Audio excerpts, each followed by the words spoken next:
Неизвестноста во врска со Јосиф Сталин започна уште со неговото раѓање. Самиот тврдел дека е роден на 18 декември 1878, додека не дошол на власт. Потоа, денот на раѓање станал 21 декември 1879. Дека прегладнал, застрелал и натрал во прогонство милиони не е спорно. Спорно е колку милиони. Нобеловиот лауреат Александар Солженицин и други тврдат десетици милиони невини жртви. Просталинистот Александар Батов, прв секретар на Руската комунистичка младина, вели дека тие цифри се фантазија, но признава дека 2 милиони исчезнале. И многу од нив, вели Батов, умреле за советскиот индустријски прогрес и победата во Втората светска војна.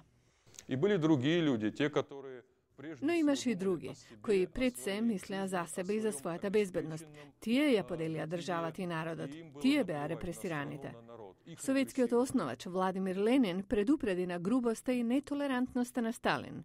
Во така наречениот таен говор пред Комунистичката партија во 1956-та, Сталиновиот наследник Никита Крушчев ја осуди бескрупулозноста на диктаторот. Советникот и пишувач на говори на Крушчев, Фјодор Бурлацки, за Гласот на Америка кажа дека неговиот шеф направил грешка напаѓајќи ја личноста на Сталин наместо неговиот систем.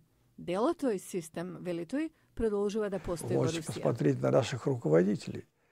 Погледнете ги денешните лидери. Тие седат и читаат од парче хартија, обкружени со 30-40 високи владини представници, кои климаат со главата и слушаат. Нема парламентарен систем. Тоа е остаток од минатото.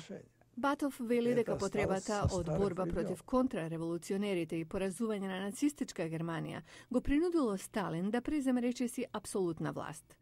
Подсетувајќи се на милионите жртви на Сталиновата репресија, рускиот председател Дмитрий Медведев неодамна рече дека ништо не може да ја оправда цената во човечки животи. Убеден сум дека никаков развој на земјата, успех или амбиции можат да бидат постигнати за сметка на човечко страдање и загуба. Ништо не може да биде повредно од човечкиот живот. Иако не се осврнува на Сталин во целина, премиерот Путин кажа дека кривичните дела на советските лидери против сопствениот народ се факт што не треба да се заборави.